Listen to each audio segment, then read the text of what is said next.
नमस्कार दोस्तों, स्वागत है आप सबों का CS पब्लिक स्कूल के नए YouTube वीडियो पर। आज हम लोग पढ़ रहे हैं हिंदी लेखन समान अशुद्धियाँ, जिसे इसमें गलतियाँ क्या होती है। शब्द चुनाव में असमंजसता। असमंजसता का मतलब जैसे कई बार हमारे सामने जब ये तालम सा आता है, मूर्धन्य सा आता है, दंत सा आदि आता है, तो कई बार हम लोग इसमें असमंजसता की स्थिति उत्पन्न हो जाती है कि कहाँ पर किसको रखे।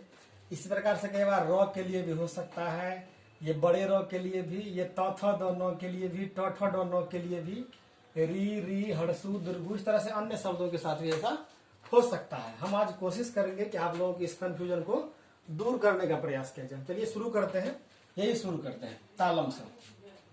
चलिए,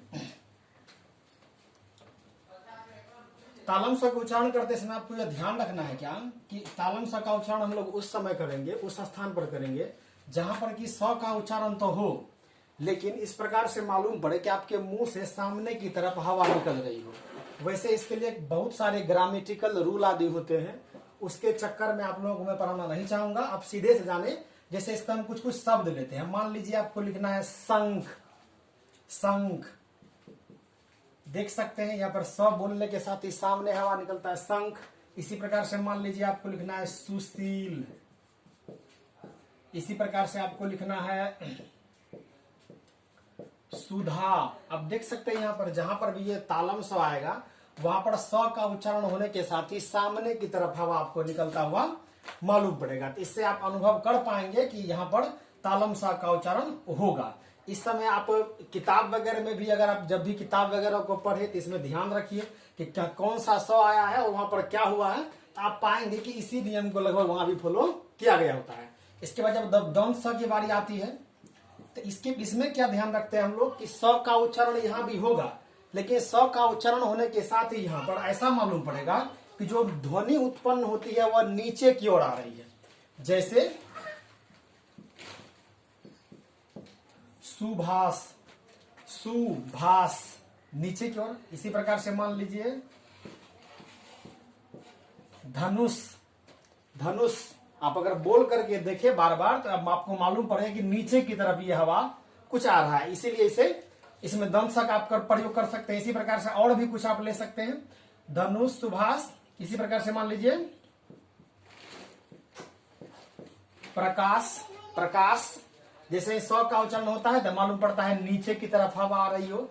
इस स्थिति से आप पता करके ये तालम स, ये दंत स का प्रयोग कर सकते हैं। इसके बाद स पर आए तो इसमें क्या होता है, ना तो हवा आपको कहीं सामने की ओर निकलता हुआ मालूम पड़ेगा और ना ही यह नीचे की ओर आएगा। इस स्थिति में आप पता कर लेंगे कि यहाँ पर यह दंत स आएगा। जैसे में मान लीजिए संसार, इसी प्रकार से संगत, सौगात। इस तरह से शब्दों को आप देख करके अगर इसको आप ध्यान रखें तो आशा है आप इसमें गलती नहीं करेंगे। इसमें यही नियम होता है। आप जब भी इसको किसी भी इस तरह से स वाले शब्दों का जब उच्चारण करें तो आप इसको एक बार देख ले, आप निरंतर इसका रियाज करते रहेंगे, आप इसमें गलतियां नहीं करेंगे। आगे बढ़ते हैं। इसके बाद जब हम लोग चर्चा करते हैं ये रॉ के लिए, तो हम जानते हैं रॉ दो प्रकार के होते हैं। तो इसको हम लोग छोटा रॉ कहते हैं और इसको बड़ा रॉ। जैसे ये हो गया छोटा रॉ और ये हो गया बड़ा रॉ। जानते हैं ये रॉ जो है यह य के बाद आता है और यह क ख ग में आता है। तो इस स्थिति में जब इसे हल करना होता है तो इस स्थिति में हम क्या करते हैं, इस रॉ के लिए इस रॉ का उच्चारण वहां पर इस रॉ को रखते हैं जहां रॉ का उच्चारण तो हो या फिर रॉ आए, परंतु रॉ के आने पर किसी भी प्रकार का रिदम उत्पन्न ना हो। रिदम का मतलब थरथराहट कह सकते हैं। जैसे मान लीजिए यहां पर रॉ लिखना है कुमार, सलवार, रविवार। इसी प्रकार से और भी कई शब्द में लेकर के रॉ आप देख सकते हैं। लेकिन जब ये बड़ा रॉ आता है तो यहाँ पर रॉ के उच्चारण होने के साथ ही रॉ आएगा, लेकिन उसमें रिदम हो जाएगा, उसमें थरथराहट उत्पन्न हो जाएगी। जैसे घरा, अब बोल करके देखिए आपके जी में थरथराहट उत्पन्न होगा, घरा। इसी प्रकार से और आप ले सकते हैं, मान लीजिए घोड़ा। इसी प्रकार से मान ले सकते हैं आप सड़क। देख सकते हैं इसमें कंपन हो रहा है। इस स्थिति में आप समझ पाएंगे कि बड़ा जो रो है वह बड़ा वाला है, ये रो आएगा वह बड़ा, उधर ही बैठो, बात नहीं करो, रो जो आएगा वो बड़ा वाला आएगा। इस तरह से आप अनुभव कर पाएंगे। इसके बाद अगर ये 9 और ये 9, ठीक, इसके बाद ये 9 ले लेते हैं, तो जानते हैं ये 9 तो दो के बाद 9 आता है, और ये 9 होता है टो डो के 9 बाद। इसको हम लोग छोटा 9 कहते हैं और इसको बड़ा 9 कहते हैं। तो इस स्थिति में क्या होता है, इसको के बार मूर्धन्य 9 भी कहा जाता है। तो इसमें होता है क्या, जब इस 9 का उच्चारण करते हैं तो 9 साधारण प्रकार से बोला जाता है। जैसे मान लिया जाए सामान, दुकान, कान, मकान आदि। इसी प्रकार से जब ये बड़े वाले 9 का बात करते हैं तो इस 9 का जब आप उच्चारण कीजिएगा तो 9 का तो उच्चारण होगा, लेकिन उसके साथ ही ये मुंह में कुछ कंपन करेगा। जैसे मान लीजिए बान, बोल करके आप देख सकते हैं अनुमान बान। इसी प्रकार से मान लीजिए प्राण, इसी प्रकार से मान लीजिए लक्ष्मण। अब यहां पर अगर दोनों इसमें अगर 9 पर थोड़ा ध्यान देना है कि 9 का जब यहां आप उच्चारण करते हैं तो समान 9 में किसी भी प्रकार का कोई रिदम आदि नहीं होता है, दुकान नहीं होता है, कान नहीं होता है, लेकिन यहां होता है बान। जैसे आप लगता है आगे की ओर 9 को रोक करके उसमें कंपन करवा रहे हैं, बान, प्राण, लक्ष्मण। इस तरह से आप देख सकते हैं इसमें ऐसा होता है। इस तरह से हमने पढ़ लिया। तालम स कहाँ लगाना है, मूर्धन्य स, दंत स, छोटा र, बड़ा र, ये छोटा न और बड़ा न। अब हम लोग देखते हैं इस ये रेफ के बारे में समझाना चाहूंगा। आप इसे प्रैक्टिस करते रहेंगे, वीडियो को बार बार देखेंगे। अब 2-3 बार देखने के साथ ही आप इसमें गलतियां करना बिल्कुल ही बंद कर देंगे।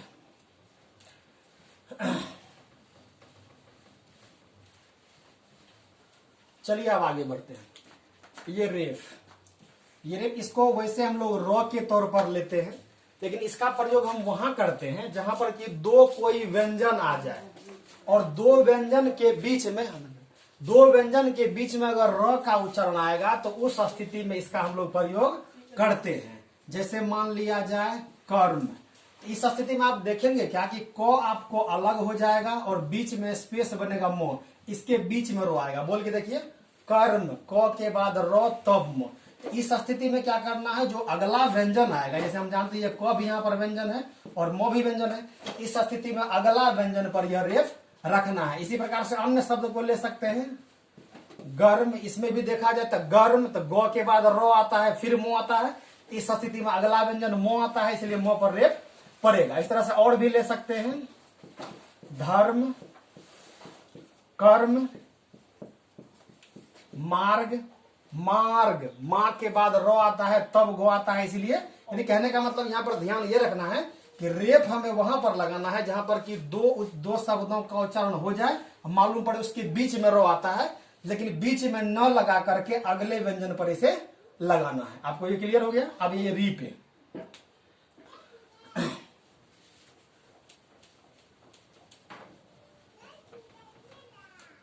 हम लोग री का उच्चारण वहां करते हैं, री मूल रूप से किसी भी व्यंजन के साथ नीचे की तरफ लगता है। इसका उच्चारण इसका प्रयोग हम लोग वहां करते हैं जहां पर कि पहले व्यंजन का 100% प्रोनाउंसिएशन हो जाए। प्रोनाउंसिएशन का मतलब हम लोग जानते हैं उच्चारण होता है। जब उच्चारण हो जाए उसके बाद रो आए, जैसे मान लिया जाए कृपा, कृपा, तो क्या देखते हैं इस पहली वाली स्थिति में जब इसका उच्चारण होता था तो दोनों व्यंजनों के बीच में आता था, लेकिन बीच में शब्द का उच्चारण होता है, लेकिन लिखते हैं अगले वाले पर। यहां पर क्या देखते हैं, शब्द के साथ ही हो रहा है। आप देख सकते हैं बोल करके कृपा, इसी प्रकार से मान लीजिए घृणा, इसी प्रकार से मान लीजिए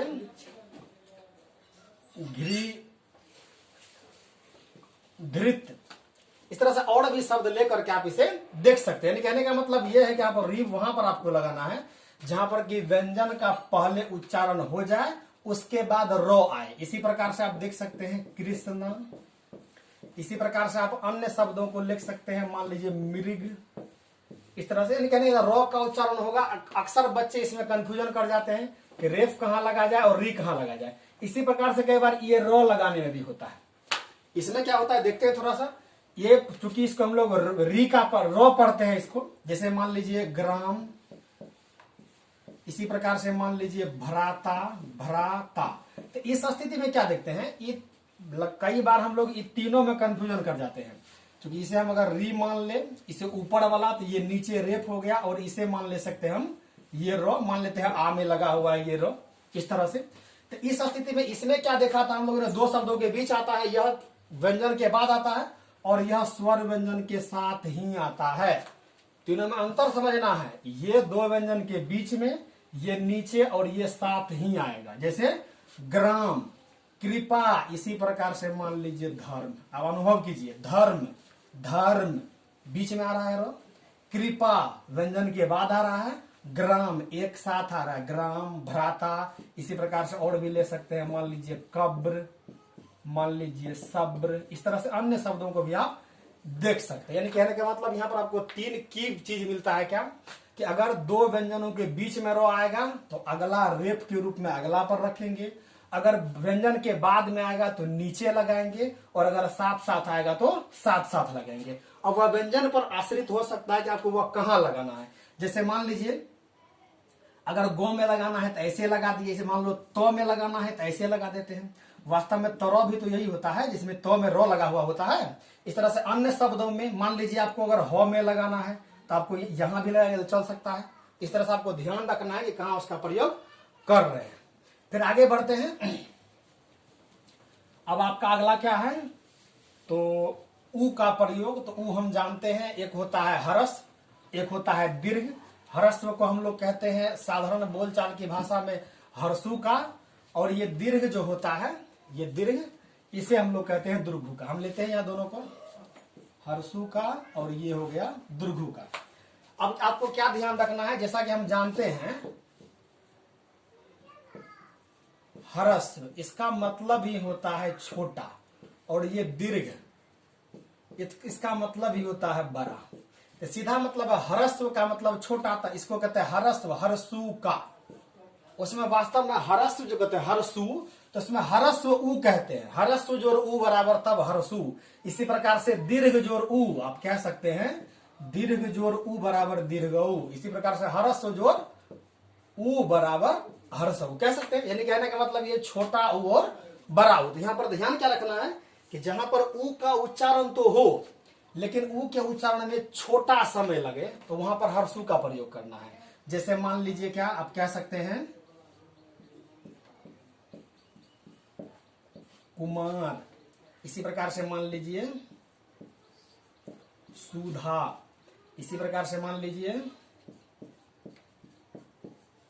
गुमान। इसी प्रकार से अन्य शब्दों में लगा करके आप देख सकते हैं कि जहां पर कु का तो उच्चारण होगा, लेकिन वह उसमें समय ना देना पड़े, तुरंत उच्चारण हो जाए, वहां पर आपको यह लगाना है। और इस तरह का स्थिति उत्पन्न हो जहां पर कि आप चाह करके भी ऊ को तुरंत न बोल पाए। जैसे मान लीजिए आपको कहना है दूध, आप बोल करके देख सकते हैं, आप तुरंत इसे बोल ही नहीं पाएंगे, आपको ऊ कहते ही रहना पड़ेगा, दूध। और कुमार में कु तुरंत कहते हैं कुमार, ये दूध। इसी प्रकार से मान लीजिए धूप, इसी प्रकार से मान लीजिए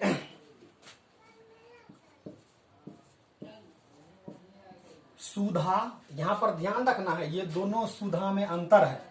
यहां पर ये सुधा का ये जो है ये किसी का नाम हो सकता है, और यहाँ पर ये सुध है वह होता है किसी का सुधा लेना, कोई बढ़िया है कि नहीं है आदि। इस प्रकार से इसमें मूल रूप से ध्यान क्या रखना है कि जब तुरंत ऊ कहा जाए तो हर्षु का देना है, और जब ऊ कहने में समय लगेगा तो दुर्घु का देना है। इसको आप निरंतर मात्रा में प्रयोग करते रहेंगे, और जहां कहीं भी किताब वगैरह में देखेंगे इसके प्रयोग को, तो वहां पर ध्यान रखेंगे कि आखिर जो लिखा गया है तो हम उसे पढ़ क्या रहे हैं। इसको आप दूसरा बार रियाज करते रहेंगे, इसके बाद आप इसमें गलतियां करना बिल्कुल ही बंद कर देंगे। अब आगे बढ़ते हैं हम लोग।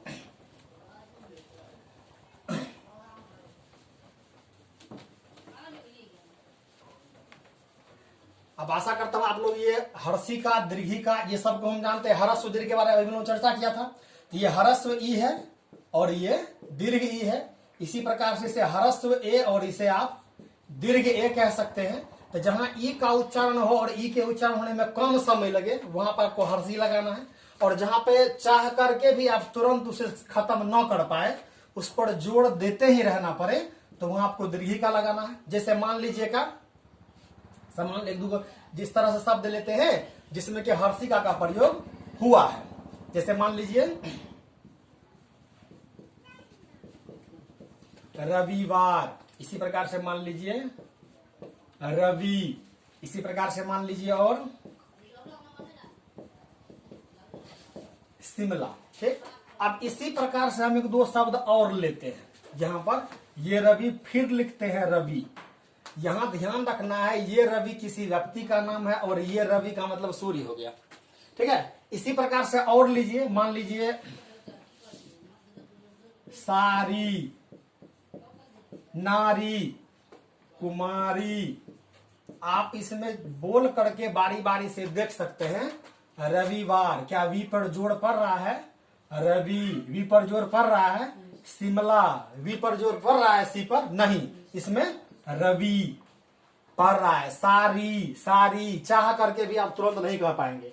नारी चाह करके भी तुरंत नहीं कर पाएंगे। तो इस स्थिति में हमने कई बार इसमें देखा है, हमें बहुत सारे बच्चों से इस विषय में बातचीत हुई है। हमने देखा है कई बार बच्चे बहुत आगे क्लास में चले जाते हैं फिर भी इसमें गलतियां कर देते हैं। इन सबों में गलतियां कर देते हैं। इसमें क्या, इन सबों में गलतियां कर देते हैं। तो इन सबों में आपको यही ध्यान रखना है कि शब्दों को बोलते समय कि उच्चारण क्या हो रहा है उसका, और उच्चारण पर ध्यान रख करके तब अगर इसको करेंगे आप, इसमें गलतियां करना बिल्कुल बंद कर देंगे। इसी प्रकार से ए का, ए का, तो जानते हैं जहां पर छोटा ए का उच्चारण हो तो ए देना है, और अगर उसमें समय देना पड़े तो ऐ देना है। जैसे में मान लीजिए मैं, इसी प्रकार से मैं, इसमें भी ध्यान रखना। अब ये हुआ मैं, अब ये हो गया मैं, और ये पहले क्या था? मैं, अब मैं। अब इसके अंतर को समझना। इसी प्रकार से मान लीजिए तैरना, इसी प्रकार से मान लीजिए इसी में तैयार, तैरना, तय। अगर आपको इसमें अधिक मात्रा में गलतियां होती हो तो आप इसमें काम करें। आप करें क्या, इसमें आप जो जानते हैं कि हिंदी जब भी हम लोग लिखते हैं इसमें मूल रूप से दो प्रकार के शब्द आते हैं। पहला होता है स्वर और एक आता है व्यंजन। मैं आपको ग्रामर के लफड़ा में नहीं फंसाना चाहता, इसलिए मैं आपको ऐसे पढ़ा रहा हूं। वैसे आपको बहुत मात्रा में जानकारी लेनी पड़ेगी, तब शायद इसे आप बढ़िया प्रकार से समझ पाए। ठीक, ये स्वर व्यंजन होता है। स्वर व्यंजन में अगर मूल रूप से देखा जाए, थोड़ा इसको देख ही लीजिए आप।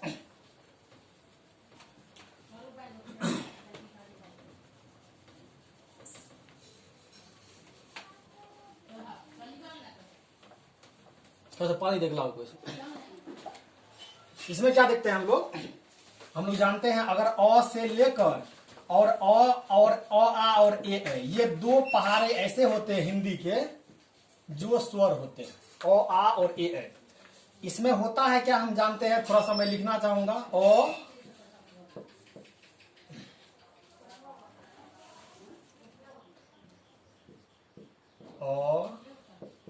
आ, हर्षई दीर्घई, हर्षऊ दीर्घऊ, इसी प्रकार से ए है। इसको अगर आप विन्यास करेंगे ना तो आपको इसमें से आ आएगा, इसमें से कुछ भी नहीं। इसमें से आ, इससे हर्षी दीर्घी, इससे आपको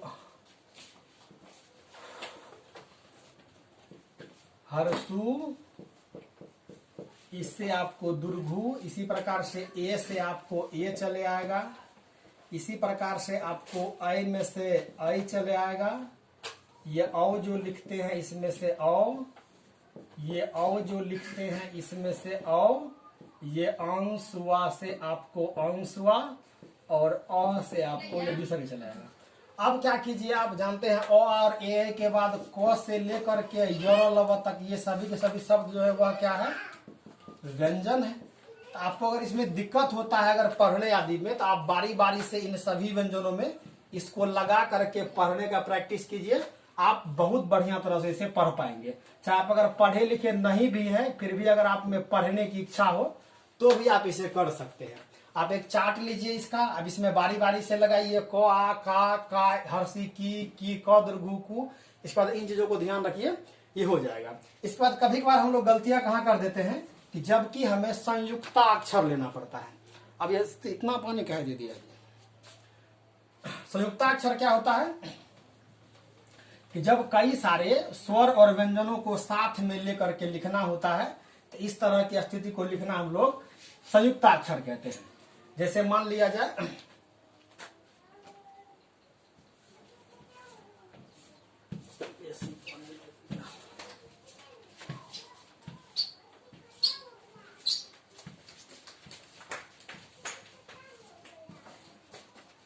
जैसे मान लिया जाए अस्वस्थ, ठीक। इस तरह के शब्दों में लिखते समय आप क्या ध्यान रखें कि जब भी कोई शब्द इस तरह का आए जिसमें कि दो शब्द का उच्चारण एक साथ हो, जैसे यहां देखिए अस्वस्थ, अस्वस्थ, यह एक साथ आ रहा है, जैसे जैसे यह आए वैसे ही इसको लिख दीजिए, ठीक। इसके साथ अब इसमें आपको मूल रूप से कितना मात्रा में इसे सिखा दूं आप इसे सीख नहीं पाएंगे। इसके लिए आपको खुद रियाज करना होगा। जब भी आप भारी से भारी कोई शब्द देखिए तो उसे मुंह में बारी बारी से अलग अलग तोड़ करके उसको उच्चारण करें, प्रोनाउंस करें, आप उसे सीख पाएंगे। आशा करता हूं यह आपके लिए उपयोगी सिद्ध होगा। धन्यवाद।